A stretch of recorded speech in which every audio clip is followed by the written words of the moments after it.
Trump called Canada the 51st state, and overnight, what looked like political theater turned into a full-blown trade crisis. Ottawa fired back with a boycott movement so fierce that cross-border tourism collapsed, 30 to 35% gone, $12.5 billion wiped from the U.S. economy, and nearly 140,000 jobs suddenly hanging by a thread. Carney called it economic bullying. Trump called it leverage. But as U.S. automakers choke on $2,500 per vehicle cost spikes and GOP leaders scramble north for damage control, one question lingers.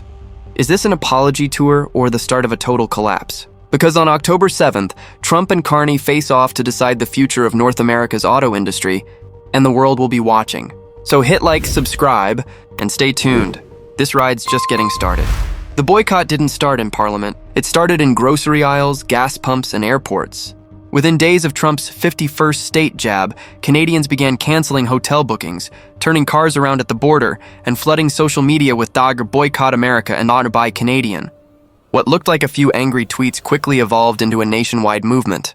From Vancouver to Halifax, polls showed over 70% of Canadians planning to cut U.S. purchases, and it hit where it hurt most: tourism.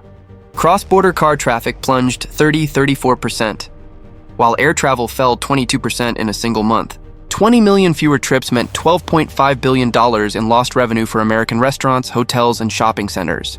Small towns across the northern border, from Michigan's Mackinac City to Vermont's St. Albans, felt the squeeze first. One Michigan motel owner told local news, "It's like someone turned off the tap overnight." And that tap was worth roughly 140,000 jobs in the hospitality and retail sectors. Everything from outlet malls to convenience stores began reporting sharp declines. Wisconsin's Dells Resort region lost 40% of its summer bookings. Maine lobster sellers, heavily dependent on Canadian buyers, watched trucks stay parked. Even U.S. liquor exports to Canada cratered 60% as Canadians swapped Jack Daniels for local spirits.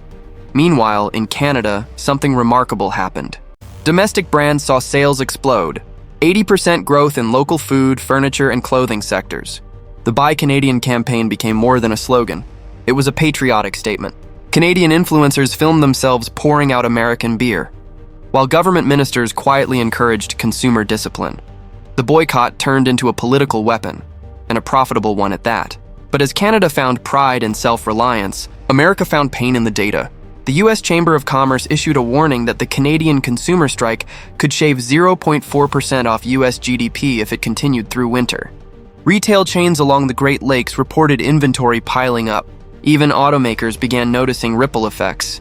Empty hotel lots meant fewer business travelers, fewer sales meetings, and fewer parts deliveries. The optics were brutal for Washington. What began as Trump's muscle-flexing moment against unfair trade partners was now backfiring on swing states that voted for him. Michigan, Wisconsin, and Ohio, states that powered his 2024 win, were suddenly facing layoffs in border towns. Governors started calling for cooler heads, while senators from Maine and Minnesota demanded tariff exemptions for local industries. And yet, the White House didn't blink. Trump's team called the boycott short-term noise, insisting tariffs were rebalancing decades of exploitation. But economists warned otherwise. The Canadian boycott wasn't symbolic, it was strategic.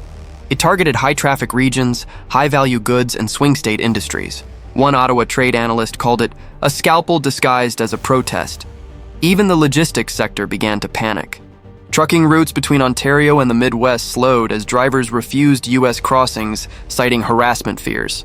The Ambassador Bridge, a lifeline for $400 million in daily trade, saw traffic fall nearly 30%. U.S. customs officials described the slowdown as unprecedented in peacetime. And here's the irony. While Trump accused Canada of being too dependent, it was U.S. border towns that depended most on Canadian wallets.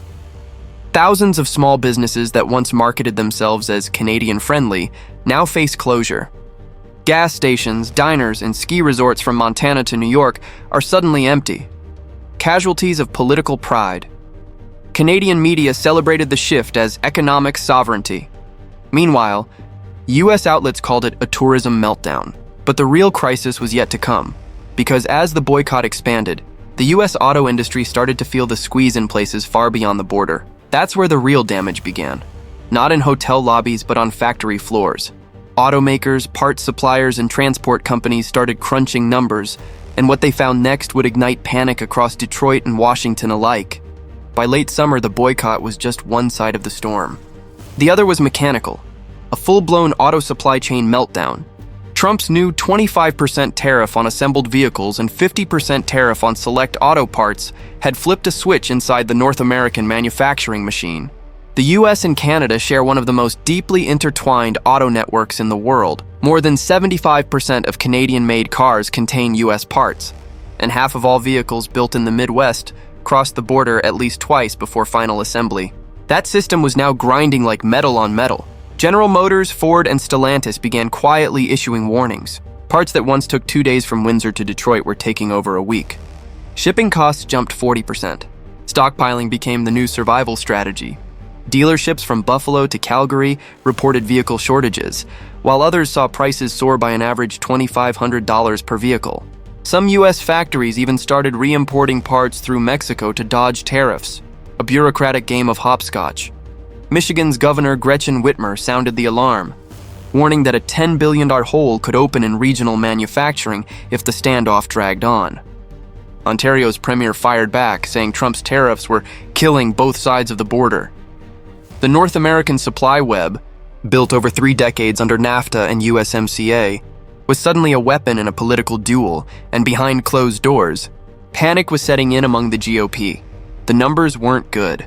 Swing state automakers were losing contracts, while Republican donors in manufacturing-heavy districts began calling for damage control. That's when the diplomatic roadshow began. Within a week, governors from Vermont and New Hampshire followed suit, holding joint trade events with Canadian ministers. Conservative talk shows mocked it as the Great Groveling Tour, but inside party circles, everyone knew it was about survival. Back in Washington, the State Department began drafting talking points for economic bridge building.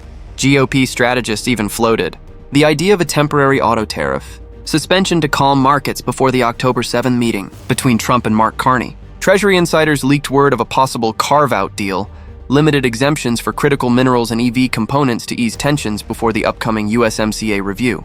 But Carney wasn't blinking either. He saw an opening at leverage. With Canada's EV sector rising fast and new battery plants in Ontario backed by Volkswagen and Stellantis, he knew time was on his side. Ottawa wanted a Minerals to Motors alliance, a North American supply pact that would link Canada's lithium and nickel resources directly to US automakers, bypassing Chinese dependence. But Trump's tariffs had thrown that cooperation into chaos. Industry experts warned that without a deal, North America could face a 2-year EV production delay. Factories in Tennessee, Ontario, and Michigan were all waiting for the same components, and those components were now trapped in tariff limbo. Every delay meant higher costs, fewer exports, and one more headline screaming, "Trade war fallout." Financial markets began reacting too. The Dow's auto index slipped 8%, while Canadian manufacturing stocks rallied on domestic spending strength. The irony was staggering. Trump's tariffs were strengthening the very economy they were meant to pressure. Behind the scenes, Carney's advisors whispered that the October 7 summit could be his Trudeau moment, a public face-off with Trump to show Canada's defiance. Meanwhile, Trump's campaign aides framed it as a correction mission, a chance to portray him as the only man tough enough to fix the mess he created. Both leaders needed the optics. Neither could afford to lose. As the date drew closer, tensions grew. U.S. businesses begged for clarity. Truckers blocked crossings demanding tariff relief, and auto workers staged rallies warning of layoffs. The phrase trade fatigue began trending in Michigan and Ontario newsrooms. Analysts called it the most dangerous standoff since NAFTA's birth. But amid the noise, one question echoed: would Trump back down or double down? The answer, everyone agreed, would define the next decade of North American industry. Because what began as a war of words had now become a collision course between two economies tied at the axle. By early October, all eyes were locked on that meeting table: Trump versus Carney, the dealmaker versus the economist. The stakes? The future of US-Canada trade, the EV revolution, and the stability of the entire USMCA pact. So here we are, days away from the October 7th showdown, and the question is no longer if this standoff will end, but how much damage will be left behind. Will Trump walk in as the dealmaker who saves American jobs, or as the man who turned a tariff tantrum into a continental crisis? And will Carney play diplomat or opportunist, defending Canada's pride while quietly cashing in on America's missteps? Because the truth is, both sides are bleeding. The US has lost billions in tourism, tens of thousands of jobs and credibility with its closest ally. Canada, meanwhile, is juggling inflation, soaring consumer prices, and a fragile export base. The only real winner right now? China, watching from the sidelines as North America fights itself into weakness. If this war doesn't end with strategy, it'll end with collapse. A minerals to motors alliance could rebuild what tariffs tore apart. A continental pact that keeps both nations competitive in the global EV race. But if egos win over economics, we may be witnessing the moment the North American century sputters out. So what do you think? Should Trump hold firm, or is it time for a truce before the wheels come off? Drop your thoughts in the comments below. And if you've been following this trade drama, hit like, subscribe, and keep watching, because what happens on October 7th could rewrite the future of every job, every car, and every border crossing in this continent.